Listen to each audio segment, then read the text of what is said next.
विक्रांत, विक्रांत तुम क्या ढूंढ रहे हो? प्लीज मुझे बताओ।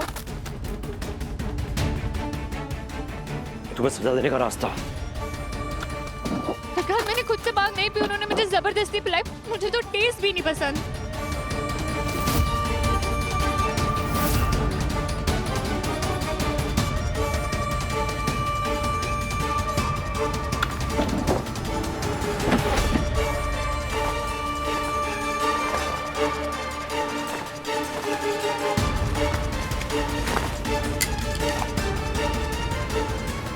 विक्रांत प्लीज प्लीज तुम बोल के खत्म कर दो ना प्लीज। ये क्या कर? अरे तुम्हारे बार बोलने का सारी तो नहीं पड़ता ना, इसलिए अपने ढंग बदल रहा हूं मैं। मेरी गलती नहीं है ये, तुमने मुझे मजबूर किया करने के लिए।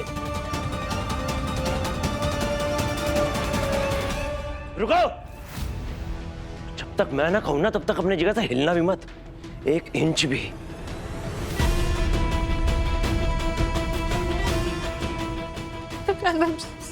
सॉरी प्लीज शांत हो जाओ।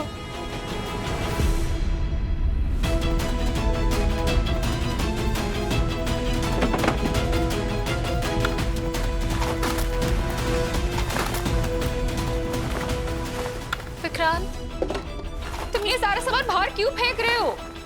विक्रांत प्लीज, मुझे बहुत डर लग रहा है। विक्रांत क्या हो गया तुम? इधर आओ, चलो उसके अंदर बैठो। विक्रांत अंदर। मैंने कहा अंदर जाओ। विक्रांत अंदर नहीं जाओ प्लीज। तुम्हें तो जाना पड़ेगा,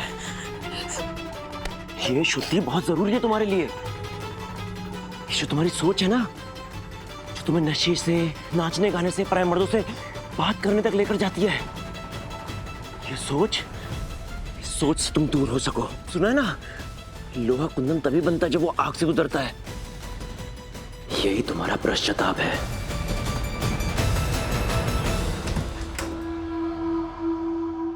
विक्रांत अंदर जाओ। विक्रांत मैं अंदर जाऊंगी, मुझे सांस नहीं आएगी, मेरा दम घुटेगा। प्लीज प्लीज ये मत करो विक्रांत। भैया के चिल्लाने की आवाज। मैं ऐसा नहीं कर रहा हूँ, ये तुम करवा रही हो। ये जो कुछ भी हो रहा है ना, तुम्हारी वजह से हो रहा है। तुम्हें अंदर जाना पड़ेगा। विक्रांत, अरे मैंने कहा अंदर जाओ। विक्रांत प्लीज जाओ अंदर। Vikrant sorry please. मुझे पैर पकड़ने से कुछ नहीं होगा। मैंने कहा अंदर जाओ, मतलब अंदर जाओ। जाओ अंदर। विक्रांत प्लीज।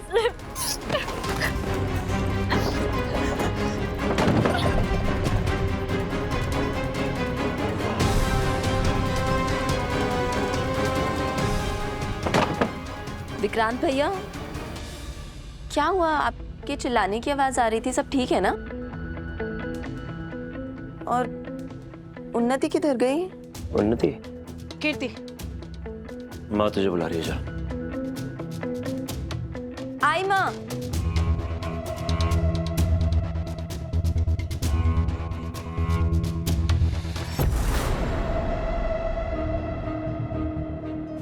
आ गए तुम? कहाँ गए थे? किसी काम से गया था। कौन सा काम? होली के दिन तुम्हें कौन सा काम आ गया जो तुम बता भी नहीं सकते थे? क्यों, मुझे कोई काम नहीं आ सकता क्या? तुम्हारी नजरों में मैं इतना फालतू? तुम ऐसे सवाल जवाब कर जैसा कोई मुजरिम हूँ। मैंने कब कहा काम नहीं आ सकता? बिल्कुल आ सकता है, लेकिन प्रॉब्लम यह है कि तुम्हें ये सब कुछ छुपाना क्यों पड़ रहा है? तुम्हारी प्रॉब्लम क्या है? अब किस बात पे गुस्सा? साफ साफ बोलो ना। तुम ऐसे बिहेव करो जैसे मैंने कोई गलत काम किया हो। तो इतना चिढ़ क्यों रहे हो? हाँ, भूल गए गलत काम तो पहले भी कर चुके हो।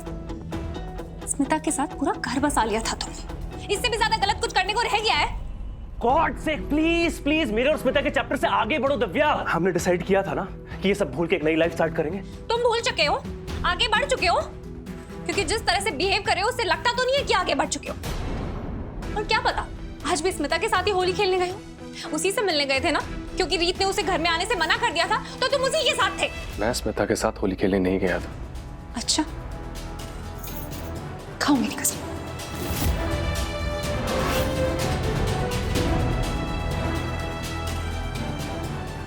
मैं तुम्हारी कसम खाता हूँ दिव्या, मैं स्मिता के साथ होली खेलने नहीं गया था।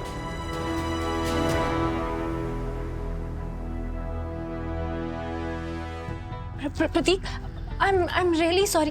तुम यहाँ बैठो। आई एम रियली सॉरी प्रतीक, तुम मेरी बात का गलत मतलब मत निकालना। एक्चुअली मुझे पता नहीं अचानक से क्या हो जाता है, तुम मुझे बता के नहीं गए तो मेरे दिमाग में खुद से ही कहानियां बना ली। तुम बता के चले जाते तो मैं कुछ सोचती ही नहीं। I am also sorry Divya, मैं अगली बार से तुम्हें हर बात पहले से बता के जाऊंगा। हाँ, तुम्हें अंदाजा भी नहीं है, तुम ऐसे अचानक से चले गए तो मुझे लगा पता नहीं क्या ही हो जाएगा।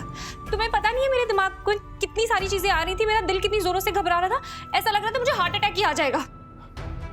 देखो दिव्या, मैं ऐसे कोई भी हरकत नहीं करूंगा जिससे तुम्हें तकलीफ हो। मैं जो गलतियां कर चुका हूं उसे दोहराऊंगा नहीं। मैं चेंज कर लूं।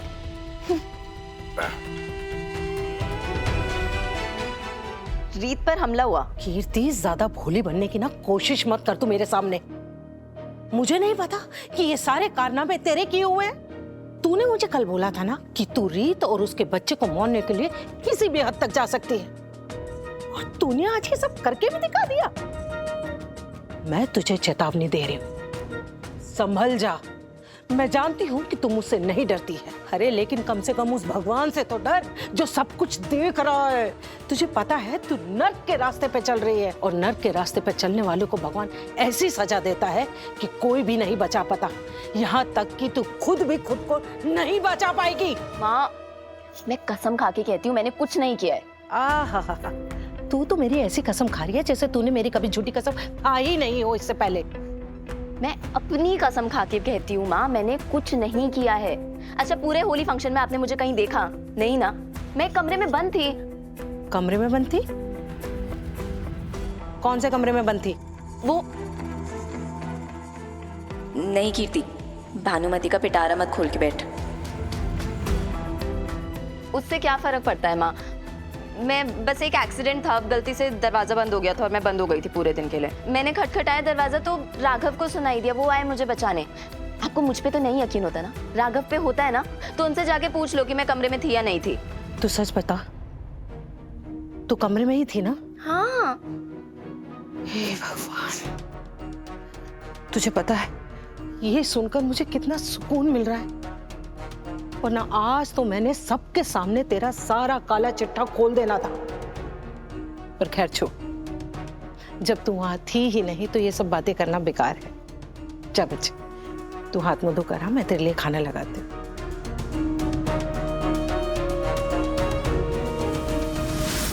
तुम्हारी हिम्मत कैसे हुई मुझे बंद करने की? मैं तुम्हें छोड़ूंगी नहीं राघव। ओह, तो ये सीन है।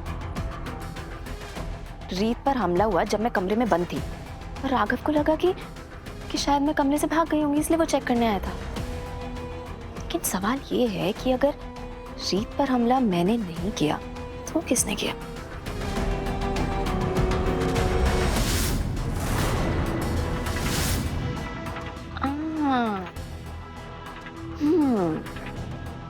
अब अच्छे से समझ आ गया कौन होगा। The one and only बुआ जी। अब पक्का यकीन हो चुका है मुझे, आप कोई शालिनी बत्रा नहीं है, आप शारदा सूर्यवंशी ही हैं जो आई है रीत को बर्बाद करने के लिए। अब देखिए आंटी जी, आपका चेहरा तो सबके सामने मैं कैसे लाती हूँ।